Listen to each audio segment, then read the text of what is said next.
And values, learning to live with graceful presence. Again, this is Jeff Nielsen, and today we're going to be talking about caring for the self and loving the self. But I wanted to start off, right, just by saying, I guess, the obvious, and that is, life can be difficult.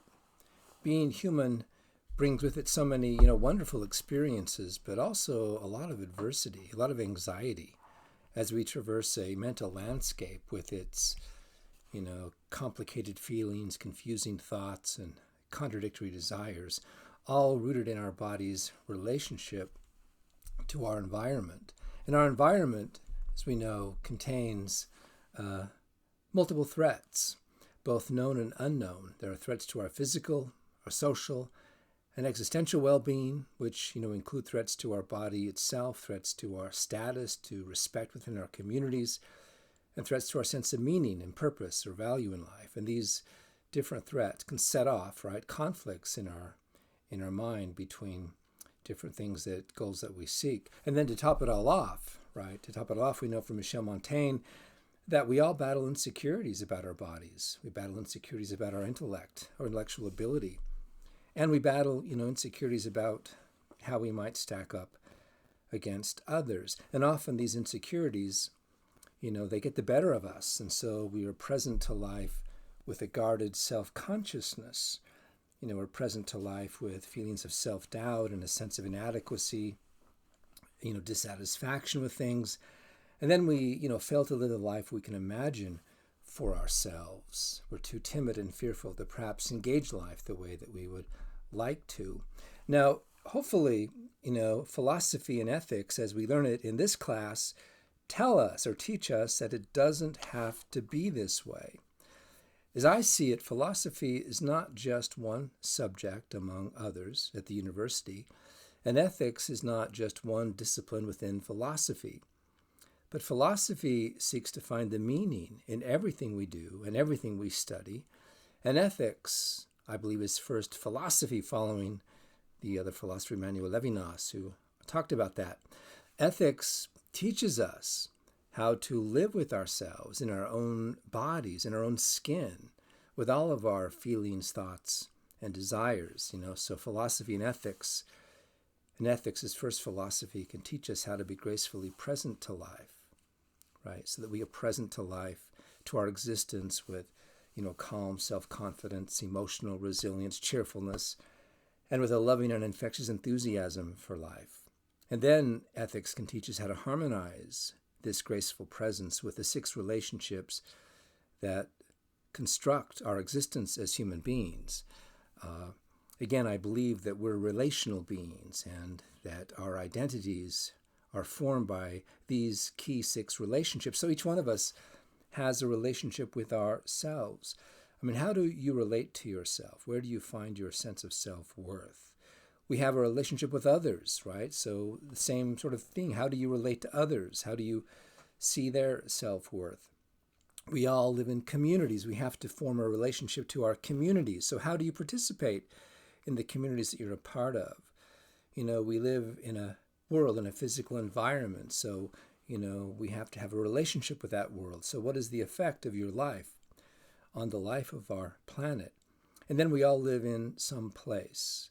We have some home or neighborhood.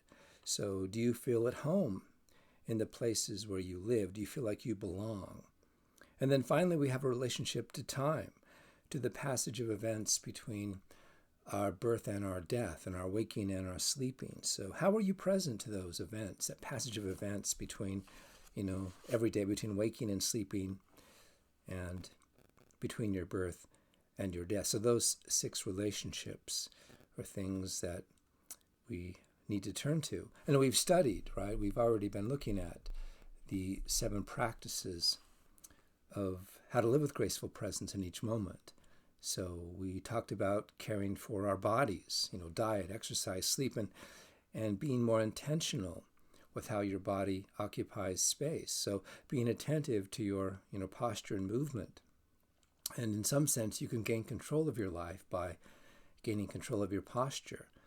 So carry yourself with graceful presence. And then there's the second practice of graceful presence, to care for your emotions, right? Don't react to your emotions.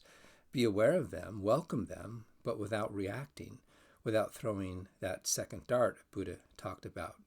So whenever you feel your emotions get turbulent and potentially out of control, breathe. Breathe is the string, right, that controls and calms your emotional mind and life. We've talked about care for your thoughts, that you care for your thoughts by paying attention to your inner voice. And you control your thinking by directing your inner voice. And you can choose the language of your thoughts, Marcus Aurelius taught us. The fourth practice, to care for your desires, right? Focus on what you can control, accept what you cannot. Only desire things that are within your control. Otherwise, you'll feel overwhelmed and dissatisfied with your life. Remember that Epictetus taught us that everything that happens has two handles, and you can choose how to pick it up. There's the obstacle handle, where you see the experience as an obstacle, a hindrance to your well-being.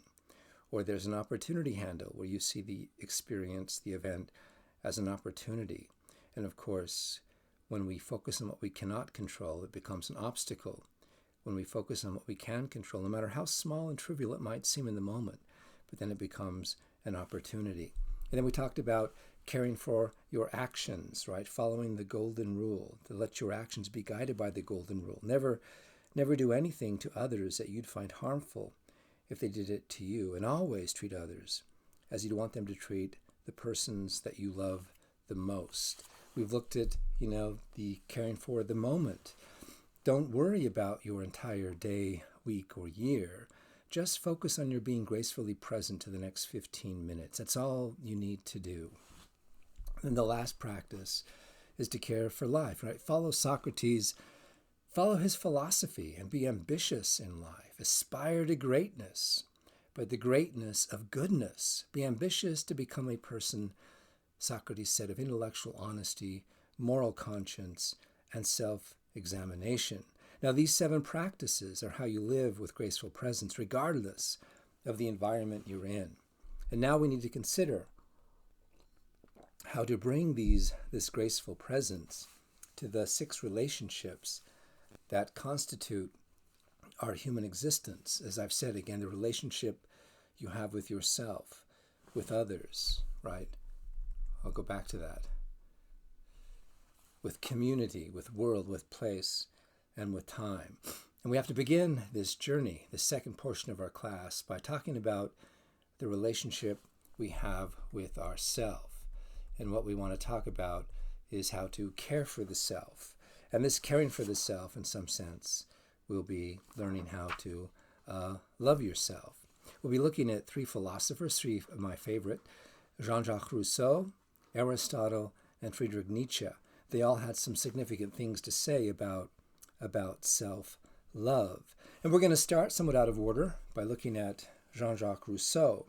Now, obviously, I think we all love ourselves. We all have a natural affection for ourselves. But self-love can often go very wrong. It can turn into selfishness or narcissism, or it can backfire into self-loathing or self-harm. Now, obviously, in order to have a good relationship to yourself, in order to be gracefully present to yourself, you need to cultivate a healthy self-love. And we begin by looking at an important insight from Rousseau. It could be said that self-love was a major theme of his philosophy. And we'll focus on this one idea of his, not his biography, though I should say his biography is one of the most interesting and unusual ones in the history of philosophy. So I would encourage you, if you get a chance, to learn more about Jean-Jacques Rousseau. But to kind of begin, Rousseau distinguishes between a destructive or unhealthy self-love, which he called amour propre. I don't speak French, so I perhaps mispronounced that.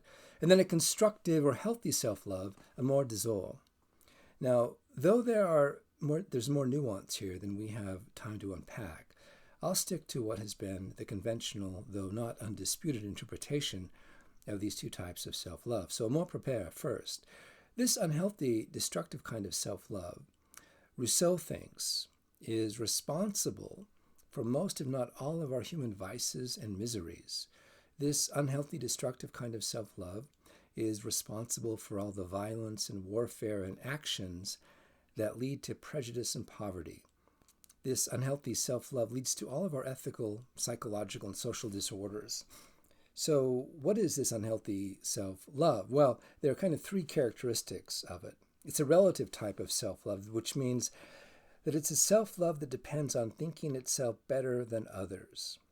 It's a self-love that has to see itself as richer than, better looking than, more intelligent than others.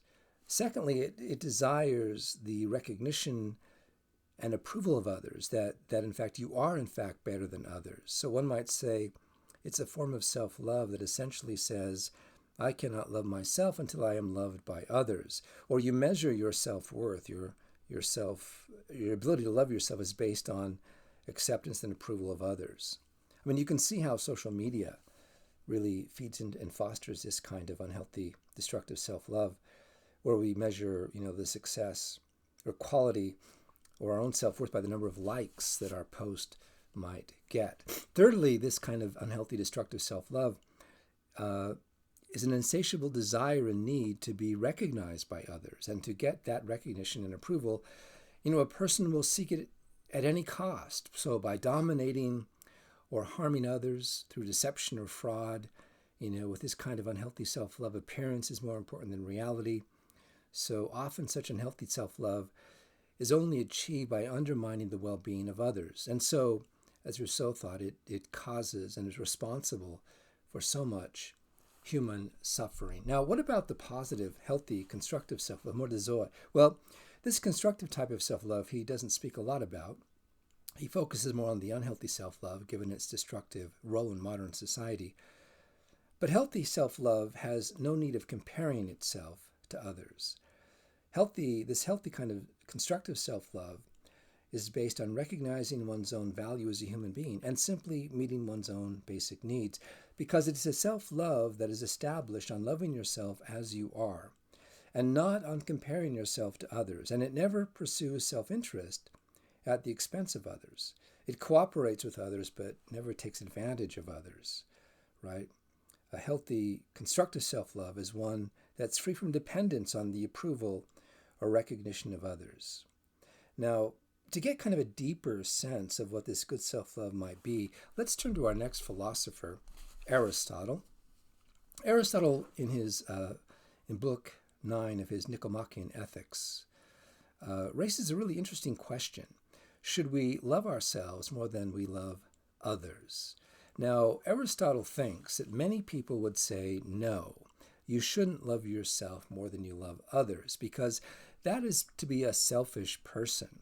You're an egoist or a narcissist if you love yourself more than others. Now, for Aristotle, he says this is kind of a mistaken but conventional contrast we often make between egoism and altruism, right? Egoism is where you seek your own good before you seek that of others. Egoism is sort of a selfish position. Altruism is where you seek others' good before your own. It's kind of a selfless position. And oftentimes we think about, perhaps, self-love in terms of egoism and altruism. But for Aristotle, this is the wrong way to think about self-love, because it leads to a particular problem that I often discuss with my students, namely, well, what if you like to serve other people because it makes you feel good? Does that mean you're selfish in helping others? Or what if you like helping people? Again, does that make you selfish? Or what if you don't do bad things because it makes you feel bad? Does that mean, again, that you're acting selfishly?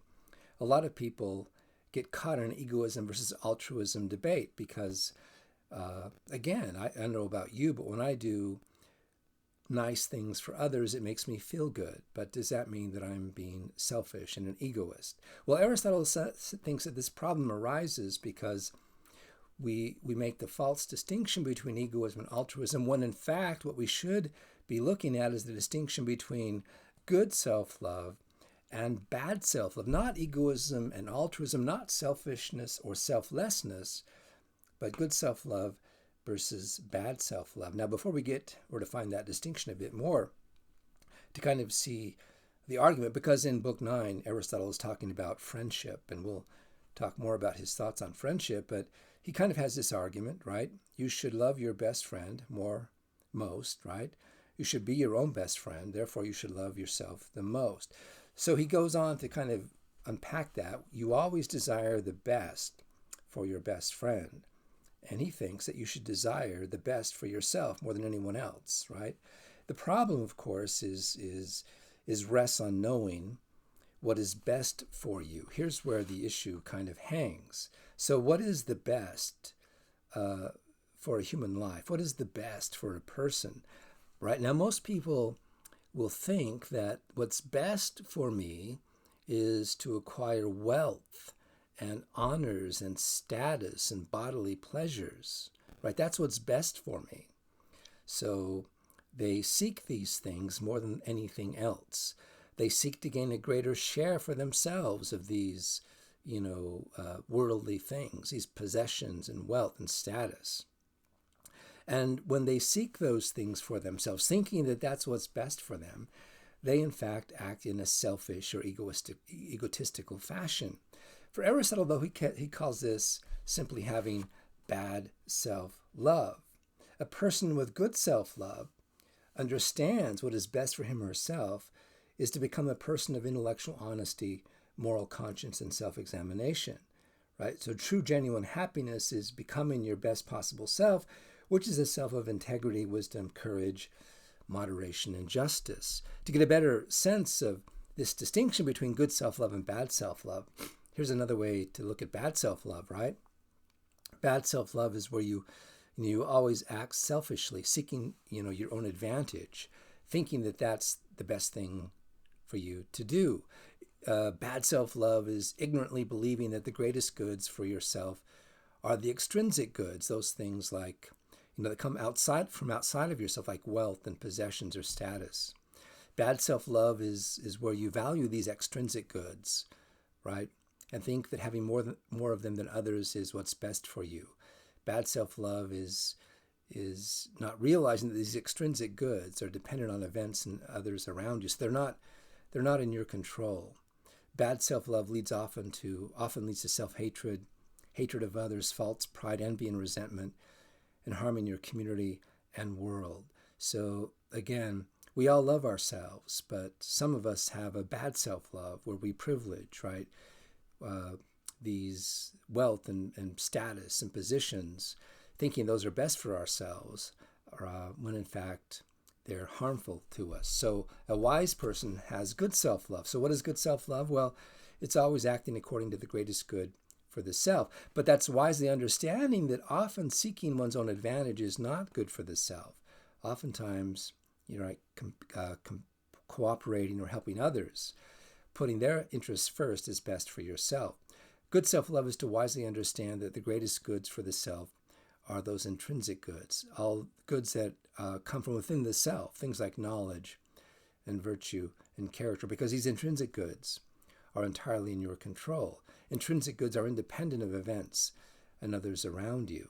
Whenever you think that what's best for you are things out of your control, well, then your own well-being becomes hostage to things outside of your control. Good self-love realizes what's in your control and focuses on acquiring those things. Good self-love provides intrinsic motivation to constant self-cultivation and care for the self, to care for yourself physically, emotionally, socially, intellectually, spiritually, by developing in yourself the virtues of compassion and courage and wisdom and moderation and justice and so on. Good self-love leads to care for others, to care for community and the world, right? So to kind of summarize this, Aristotle thinks that there are two types of self-love, good self-love and bad self-love. With good self-love, I think that what's best for me is to become an excellent human being, a person of virtue, of excellence, of wisdom, courage, moderation, justice. And in pursuit of becoming an excellent human being, in pursuit of becoming my best possible self, I benefit both myself and others. With bad self-love, I think what is best for me is to acquire as much wealth and popularity and status and physical pleasure as possible. And in pursuit of these things for myself, I end up harming myself and others. So if you think about that, there are some similarities between Aristotle's good self-love and Rousseau's constructive, healthy amour de soi, and some similarities between Aristotle's bad self-love and Rousseau's amour propre, his destructive, right, unhealthy type of self-love. I think, in Care for the Self, that's an important insight to realize that there are two ways of loving or valuing yourself. One is destructive and ultimately harmful to yourself, and one is constructive and ultimately beneficial to yourself and others. But we still really haven't gotten to how do you cultivate this kind of healthy self-love for yourself. And here we'll turn to our last philosopher, Nietzsche. And I love Friedrich Nietzsche for his philosophy of affirmation, his philosophy of yay saying, of saying yes to your life. Though he's often considered sort of a nihilist, a negative philosopher, I think in reality, Nietzsche gives us a great strategy for loving ourselves, for cultivating healthy, positive, right, good self-love. He's going to challenge us to love our lives just as they are. And from him I get this idea that we should always bring love, not fear or discouragement, to each moment of our life. That we need to bring love, not fear or discouragement, to our successes and our failures, to our achievements and our disappointments. So you'll discover, right, how both good and bad are necessary, good and bad experiences are necessary for having a complete and whole life. Let's take a look at some of his quotes where I think we find this philosophy of yay saying, of affirmation, that can be the road, right, the path to cultivating good self-love. Here's one of my favorite passages from Nietzsche's writings. It's the eternal return, and I'll just read this. He says, "What if some day or night a demon were to steal after you into your loneliest loneliness and say to you," now, just so you know, loneliest loneliness just simply means the darkest moments of your life, the dark night of the soul kind of a thing, right? Your most discouraging moments. That's where you are, right? This demon comes and he says to you, "This life as you now live it and have lived it, you will have to live once more and innumerable times more, and there will be nothing new in it. But every pain and every joy and every thought and sigh and everything unutterably small or great in your life will have to return to you, all in the same succession and sequence. Even this spider in this moonlight between the trees, and even this moment, and I myself. The eternal hourglass of existence is turned upside down again and again, and you with it, speck of dust." It's kind of like, Groundhog Day on steroids. So what would happen if you realize every event, every experience you've had so far, good and bad, pleasure and pain, right, success and failure, you would have to relive over and over and over again without change. Now, he thinks that most of us would respond as he says, "Would you not throw yourself down and gnash your teeth and curse the demon who spoke thus?" I think maybe most of us would say, heck no, I don't want to relive my life as it's unfolded. I've got so many regrets and so many disappointments that I would try to avoid. We would think this news of the eternal return would be horrible. However, he says, how well disposed would you have to become to yourself and to life to crave nothing more fervently than this ultimate eternal confirmation and seal, right? So he thinks that if you can say yes to your life, right, and love this thought of having to relive your life exactly as it's unfolded before, is a sign of good self-love. Let me put it this way. Nietzsche realizes that life involves suffering, difficult moments, right, as well as good moments, but the proper response to suffering is not denial, resentment, discouragement, or disengagement. But for Nietzsche, the right response to suffering, disappointment, is a wholehearted embrace and acceptance of your life and those events just as they have been, good and bad, pain and pleasure, suffering and happiness, success and failure. For Nietzsche, to be willing to accept your life as it is shows a true love of self, right, and a love of life. If you're unwilling to affirm your life exactly as it has unfolded to this point, right, so, if you think to yourself, if I could live over again, I would do it differently. If that's what you're thinking, he thinks that you've become alienated from your true self. The true test of a complete person, a true test of someone who loves themselves with healthy self-love, is their ability to say yes to everything that they've experienced. He goes on to say, let us suppose that we say yes to a single moment. We would thus have said yes not only to ourselves, but to all existence. For nothing is isolated either in ourselves or in things. And if happiness makes our souls vibrate and resonate even once, all the eternities will have been necessary to create the conditions of this single event. And all eternity has been approved, saved, justified, affirmed in this unique instant in which we have said yes. This is kind of Nietzsche's own theory of redemption, right? So if you reject your failures and disappointments, if you deny your previous pain and suffering, Nietzsche believes that means you've rejected your successes as well, right? You've rejected your happiness as well, because everything is part of everything else. All of your failures are part of your successes. All of your successes are part of your failures. It's a complete package. And to say no to any part of it is to say no to the whole thing, Nietzsche says. So say yes. To say yes to a single moment of your existence is to redeem the entire universe that made that one moment possible. To say no to any moment of your life is to reject, in some sense for Nietzsche, the universe itself. Here's another passage that I like. This was kind of his New Year's resolution. He had a very bad year. He was in love with a woman who rejected him. His books were not selling. He was sick all the time. And out of that dark moment, he writes this on New Year's Day. I still live, I still think, I must still live, for I must still think. Sum ergo cogito, cogito ergo sum. Today, everyone takes the liberty of expressing his wish and his favorite thought. Well, I also mean to tell what I have wished for myself today, and what thought first crossed my mind this year, a thought which ought to be the basis, the pledge, and the sweetening of all my future life. By the way, this is on New Year's Day. He's kind of mentioning the fact that most of us create, New Year's resolutions, and this is his.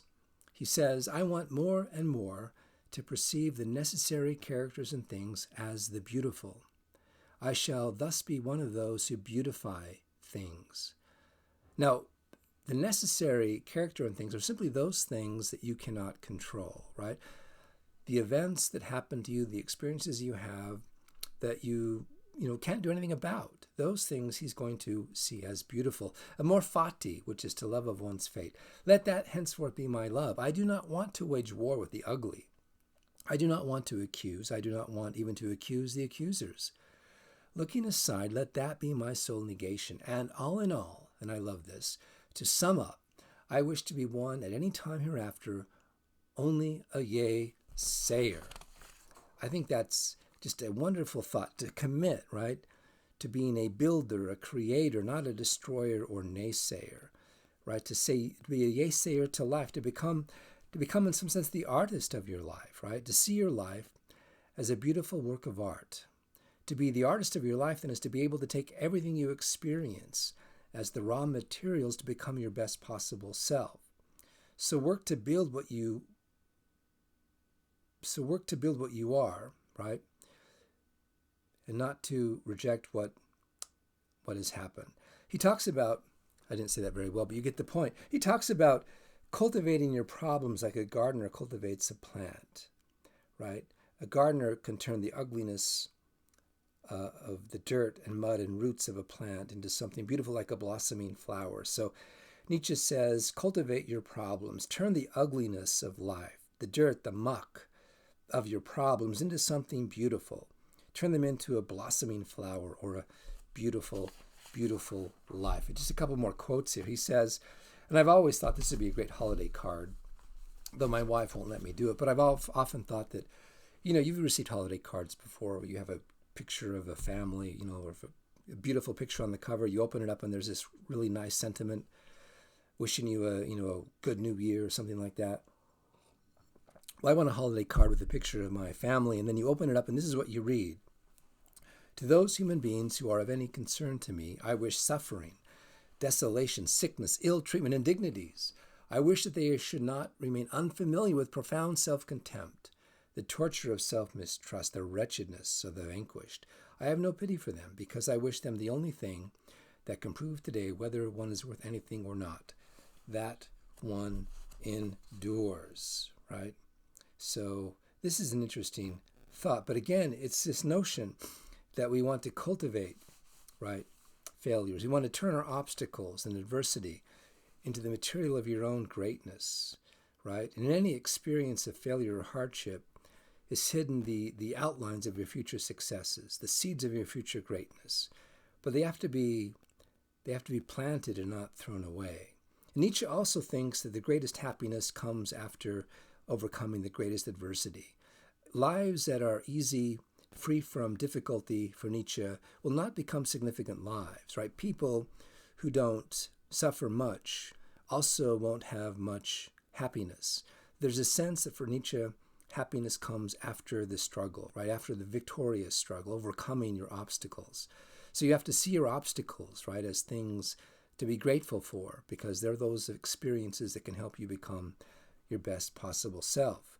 So the harder your life, the more abundant your opportunities for greatness, right? So he wants his best friends to have difficult moments, because only by overcoming, by facing and overcoming those difficult moments can they become their best possible self, right? He kind of realized that there were benefits to adversity, right? When you go through adversity, you can develop new skills, right? You can develop abilities that give you a great sense of resilience and confidence. Adversity can also reveal your character strengths, hidden abilities you didn't know you have. Adversity can help you discover true friends and develop true friendships. Adversity can also help you reevaluate your life and clarify your priorities and find a new path forward, right? So adversity gives us benefits, right, that an easy life does not have, does not possess. Lastly, he says, for one thing is needful, namely, that man should attain to satisfaction with himself.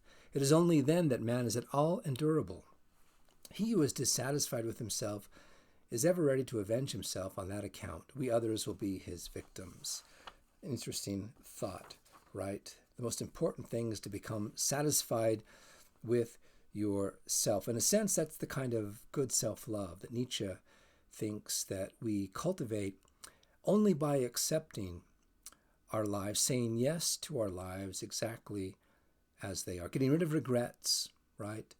Instead of wishing our past was different, we honor our past by using it to become our best possible self. So kind of to summarize, care for the self and learning self-love, right? From Rousseau, don't base your self-worth or self-love on the approval of others.